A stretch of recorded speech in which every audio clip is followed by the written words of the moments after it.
compartir aquí el espacio para presentar otra de las obras importantes de esta feria del libro. En este caso vamos a presentar un libro de crónicas llamado Chicas Kalashnikov.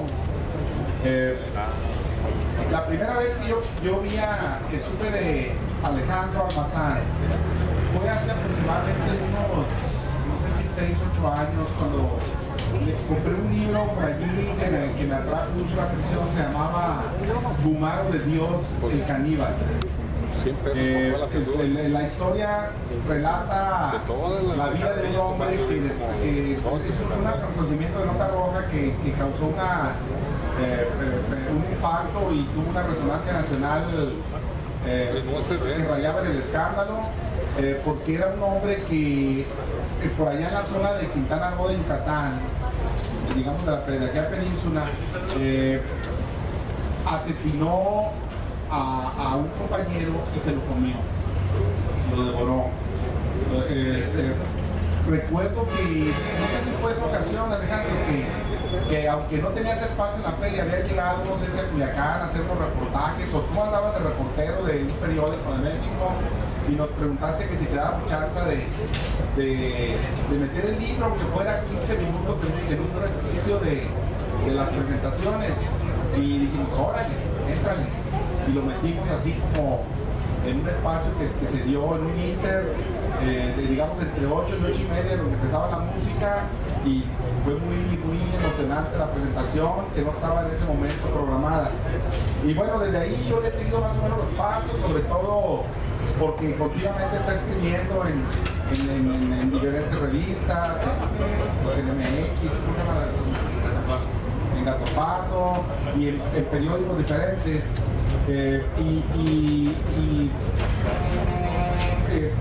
Por lo menos en mi caso, que leo mucho, o ya no tanto, pero que estuve leyendo bastante Nota Roja, que estuve leyendo bastante periodismo escrito que gravitaba en torno a los temas de la violencia de nuestro tiempo, de pronto yo noté que destacaba un autor por encima de la mayoría de las plumas que se dedicaban a escribir, digamos, sobre estos temas, y pronto le identifiqué. Me di cuenta que era Alejandro Almazán. ¿Qué lo distinguía? Ahorita lo voy a leer un texto que explica un poquito de cuál es el rasgo esencial que tiene, que lo hace distinto de la mayoría de los autores, de los periodistas y de los cronistas que tratan de hacer el repaso de nuestro tiempo trágico, patético, a veces escandaloso, ridículo, estremecedor a la vez. Y bueno, me da mucho gusto estar ahora como anfitrión aquí en la mesa para poder un poco acercarnos a esta obra, que espero les resulte interesante y sean capaces de adquirirla para que la puedan leer. Bueno, voy a leer el texto que acabo de escribir.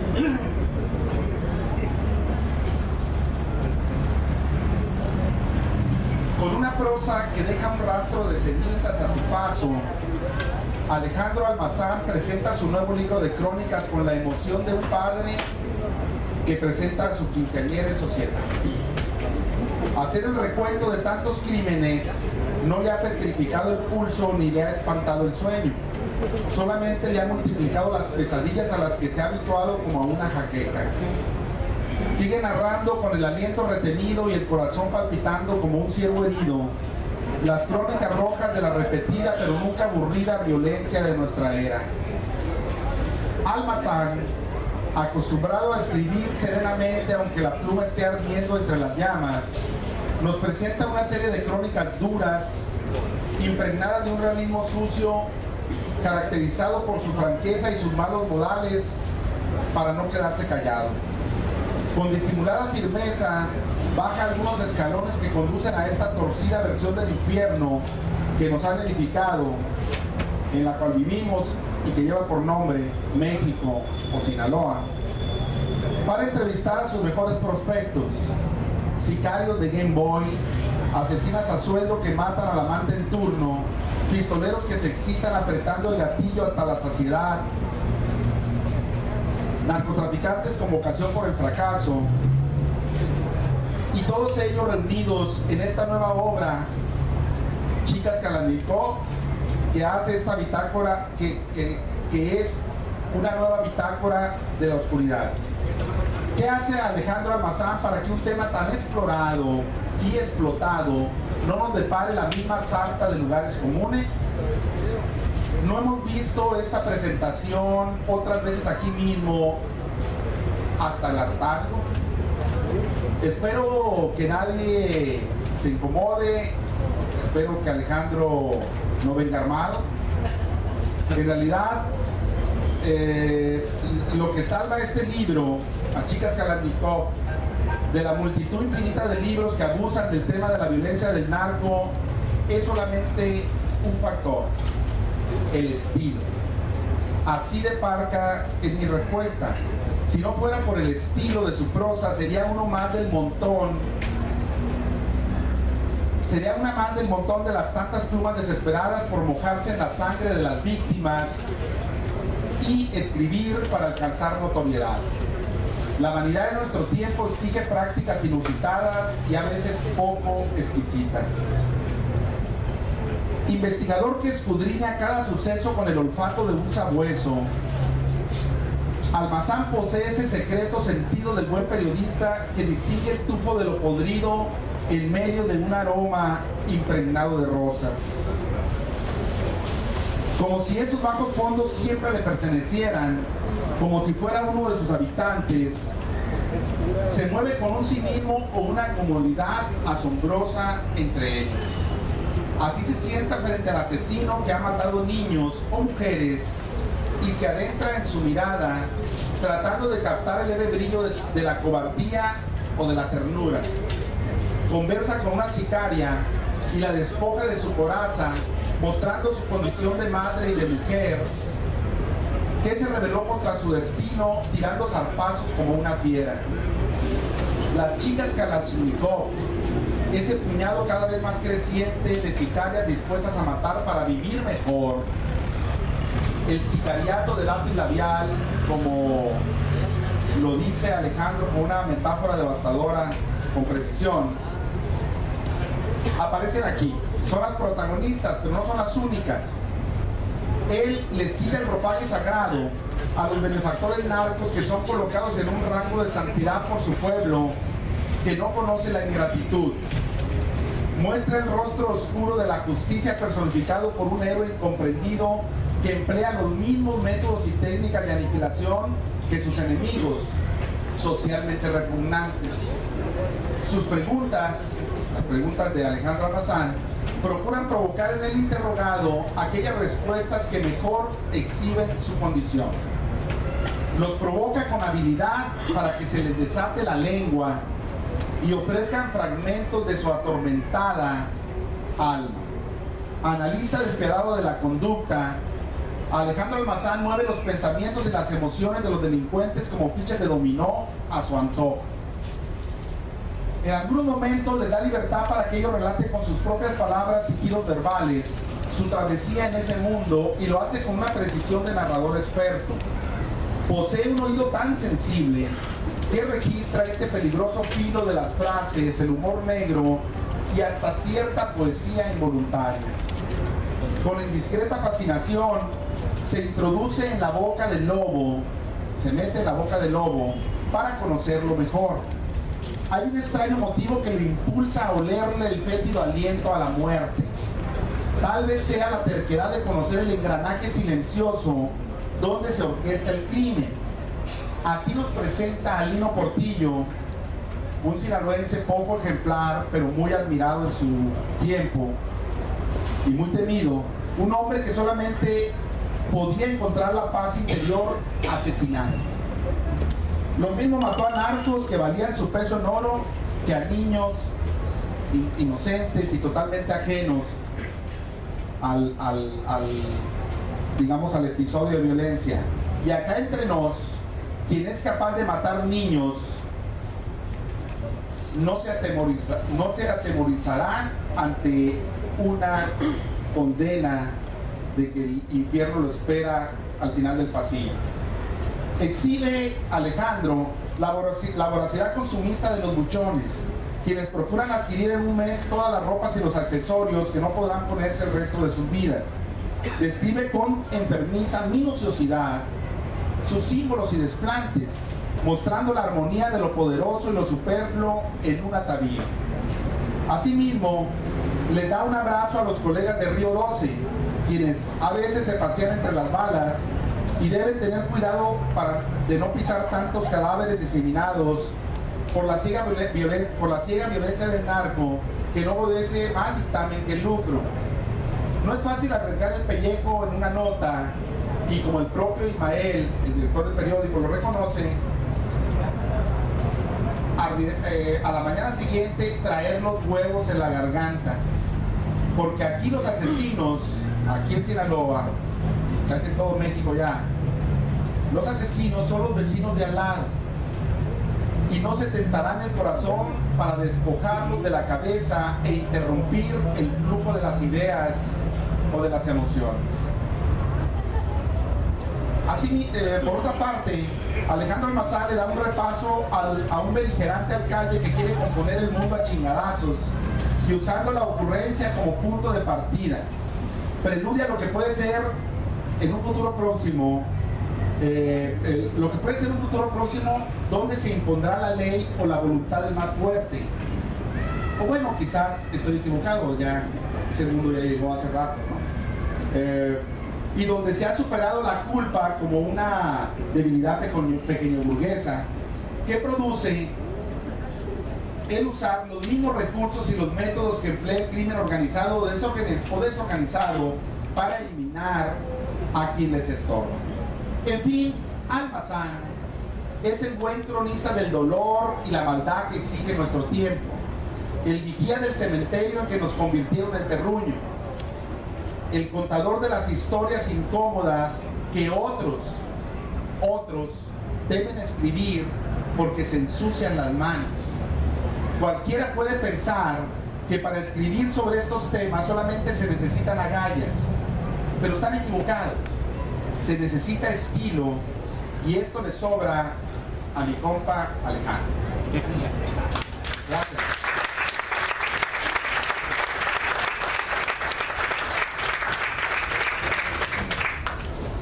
Hola, pues bueno, muchas gracias Poncho, y la verdad también digo, estoy feliz, me gusta Sinaloa. Les platicaba en la mañana, llegué a la prepa de aquí de la UAP, les platicaba a los chicos que bueno, es casi mi segunda patria, Sinaloa, ¿no? Aquí me casé, pero también me divorcié, y ahí después estoy ya más delgado que antes.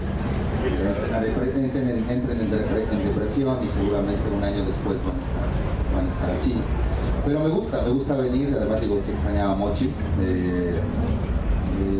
Digo, no sé si hoy haya béisbol, estaría bueno ir a ver béisbol, ¿no? Pero bueno, el caso es que estoy feliz, está padre. Además, digo, traer el libro de Chicas Kalashnikov aquí, ¿no?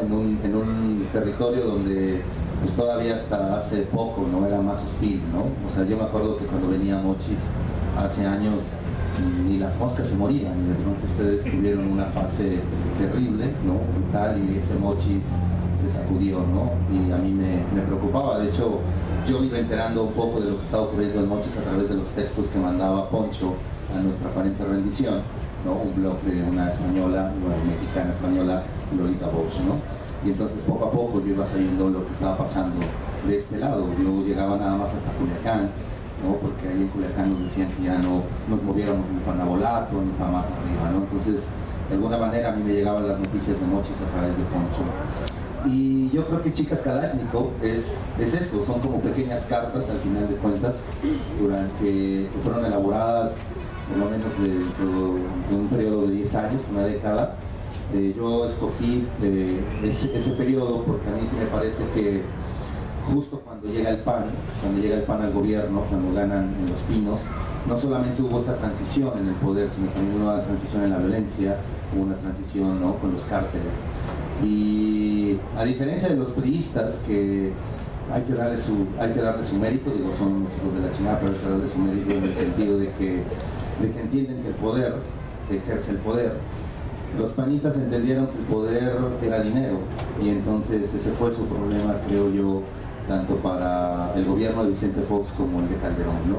Entendieron que era dinero, y entonces creo que vino toda esta desorganización, ¿no?, del crimen, y a la par, bueno, los gringos también fueron ahí, influyeron un poco, ¿no?, para que se diera esta violencia, para que nosotros pusiéramos a los muertos y ellos empezaran a hacer un gran negocio con las armas, ¿no?